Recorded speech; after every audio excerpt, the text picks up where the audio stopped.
தரணி வாழ் தமிழர்களின் இதய ஒலி தமிழன் 24.com. கட்டுக்கடங்காத சனக்கூட்டம் இடைநிறுத்தப்பட்டது. ரிக்ஷாவின் உணவு திருவிழா. பூர்வீக காணிகளை விடுவிக்குமாறு கோரி பலாலி மக்கள் தொடர் போராட்டம். கிளிநொச்சி வங்கியொன்றில் போலி நாணயத்தாள்.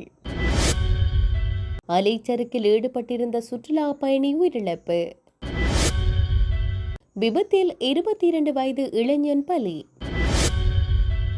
இலங்கையில் உச்சம் தொட்ட டெங்கு. கவர்ச்சிகரமான பெண்களில் மயங்க வேண்டாம், சமூக ஊடகங்கள் தொடர்பில் எச்சரிக்கை.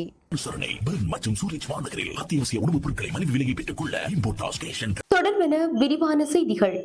தமிழர்களின் தொன்மைமிக்க உணவு மரபை உலகறிய செய்யும் நோக்குடன் கிளிநொச்சி இயக்கச்சியில் அமைந்துள்ள ரீச்சா வளாகத்தில் மிக பிரமாண்டமாக ஏற்பாடு செய்யப்பட்டிருந்த அட்சய பாத்திர உணவு திருவிழா இடைநிறுத்தப்பட்டுள்ளது. பிரமாண்டமான முறையில் ஏற்பாடு செய்யப்பட்டிருந்த உணவு திருவிழா இடைநிறுத்தப்பட்டுள்ளதாகவும் இன்றும் நாளையும் நடைபெறவிருந்த நிகழ்வுகளும் ரத்து செய்யப்பட்டுள்ளதாகவும் ரீச்சா நிர்வாகம் அறிவித்துள்ளது.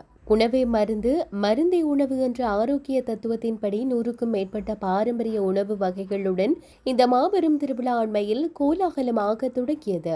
வடக்கு கிழக்கின் பாரம்பரிய சுவைகளான ஒடியல் கூழ், பெட்டு, பனங்காய் பணியாரம், நண்டு பிரட்டல் போன்ற உணவுகளை சுமைப்பதற்காக இலங்கை வாழ் மக்கள் மட்டுமின்றி Canada, London, Germany, Swiss, France மற்றும் ஆஸ்திரேலியா உள்ளிட்ட நாடுகளிலிருந்து பெருமளவான புலம்பெயர் தமிழுறவுகளும் திரண்டிருந்தனர்.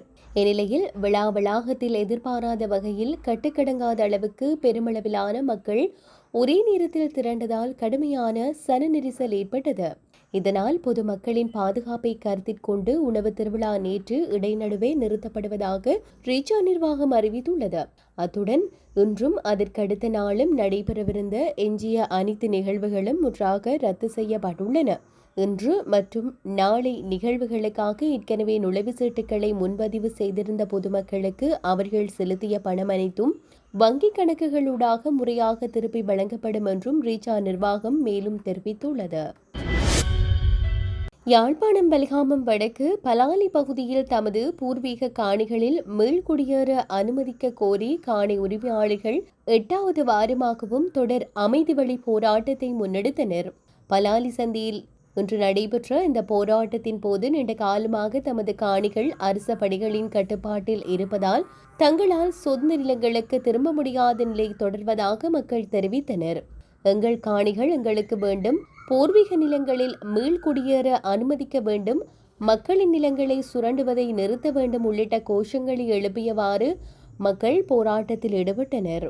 பல ஆண்டுகளாக தமது சொந்த நிலங்களில் குடியேற முடியாத காரணத்தால் குடியிருப்பு வாழ்வாதாரம் மற்றும் எதிர்கால வாழ்க்கை பாதிக்கப்பட்டுள்ளதாகவும் அவர்கள் சுட்டிக்காட்டினர்.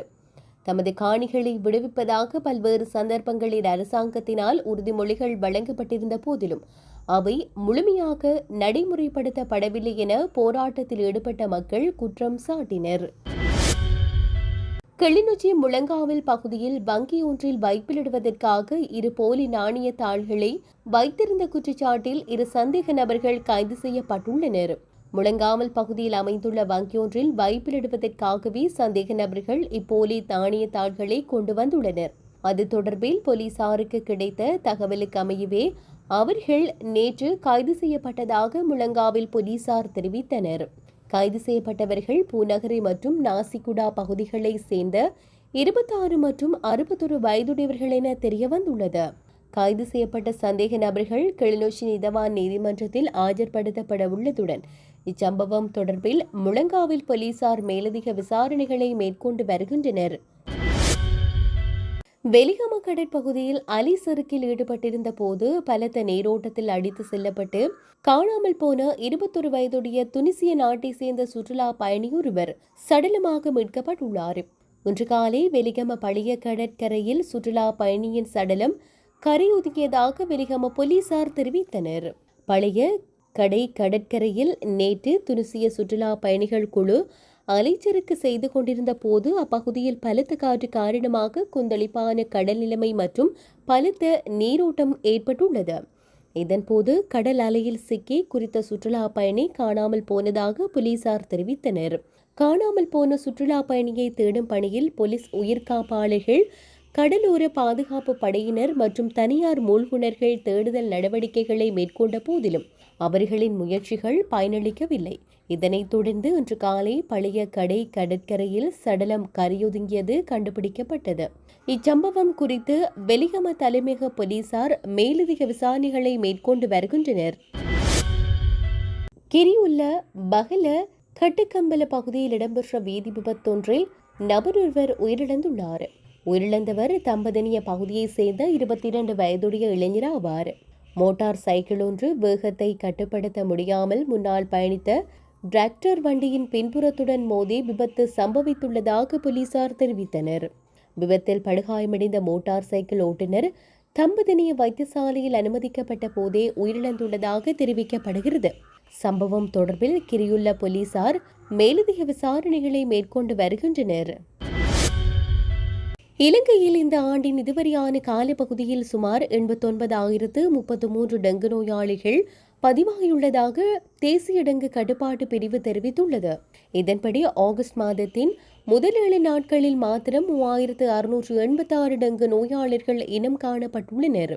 கடந்த ஜூலை மாதத்தில் 29,973 நோயாளிகள் பதிவாகியுள்ளதுடன் இதுவே இந்த ஆண்டில் ஒரே மாதத்தில் பதிவான அதிகளவான டெங்கு நோயாளிகளின் எண்ணிக்கையாகும்.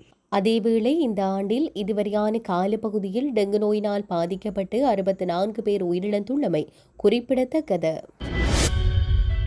இளைஞர்களை இலக்கு வைத்து சமூக வலைதளங்கள் மற்றும் குறுஞ்செய்தி செயலிகளூடாக முன்னெடுக்கப்பட்டு வரும் பாரிய அளவிலான இணைய பணப்பறிப்பு மோசடி குறித்து இலங்கை கணனி அவசர நிலை ஆயத்த குழு எச்சரிக்கை விடுத்துள்ளது. இந்த சட்டவிரோத நடவடிக்கை இந்தியாவிலிருந்து முன்னெடுக்கப்பட்டு வருவதாக இதுவரை திரட்டப்பட்ட தகவல்கள் மூலம் தெரியவந்துள்ளது. பாதிக்கப்பட்டவர்களின் விவரங்களை முன்னதாகவே திரட்டும் மோசடிக்காரர்கள் கவர்ச்சிகரமான பெண்களின் புகைப்படங்களை கொண்ட இன்ஸ்டாகிராம் கணக்குகள் மூலம் ஹாய் என குறுந்தகவல் அனுப்பி பேச ஆரம்பிக்கின்றனர். சில நாட்கள் நம்பிக்கையை ஏற்படுத்திய பின்னர் அவர்களின் அந்தரங்க படங்கள் அல்லது காணொலி அழைப்புகளை பதிவு செய்து பணத்தை தராவிட்டால் உறவினர்கள் மற்றும் நண்பர்களுக்கு அனுப்பி வைப்பதாக மிரட்டி பணம் பறித்து வருகின்றனர். எனவே அறிமுகமில்லாத சமூக வலைதள கணக்குகள் அல்லது தொலைபேசி இலக்கங்களில் இருந்து வரும் அழைப்புகள் மற்றும் செய்திகளுக்கு பதிலளிக்கும் போது பொதுமக்கள் மிகுந்த அவதானத்துடன் இருக்குமாறு கேட்டுக்கொள்ளப்பட்டுள்ளனர். கடந்த சில வருடங்களாகவே கள்ளக்காதலனுக்காக மனைவியே தனது கணவனை கொலை செய்யும் சம்பவங்கள் தொடர்பான செய்தி வெளியாகி வருகிறது. அதுவும் பல இடங்களில் மனைவி கள்ளக்காதலனுடன் சேர்ந்து தனது கணவனை கொலை செய்யும் சம்பவங்கள் அதிகரித்து வருகிறது. இந்த நிலையில் தான் தனது மனைவிக்கு இன்னொரு காதல் இருப்பதை தெரிந்து கொண்ட கணவர் மனைவியை அந்த காதலுடன் சேர்த்து வைத்த சம்பவம் உத்தரப்பிரதேசத்தில் நடந்துள்ளது. உத்தரப்பிரதேசம் சான்கபீர் நகரில் வசித்து வரும் கணவன் மனைவிக்கு திருமணமாகி 21 வருடங்கள் ஆகிவிட்ட நிலையில் இந்த தம்பதிக்கு 5 குழந்தைகளும் உள்ளனர். இந்நிலையில் அவரை விட 13 வயது குறைந்த ஒருவருடன் அவருக்கு கள்ளக்காதல் ஏற்பட்டது.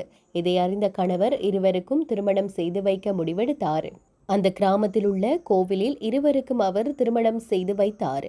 கணவன் முன்னிலையில் அவரது மனைவிக்கு அவரின் காதலர் குங்கும பொட்டை வைத்து மனைவியாக ஏற்றுக்கொண்டார்.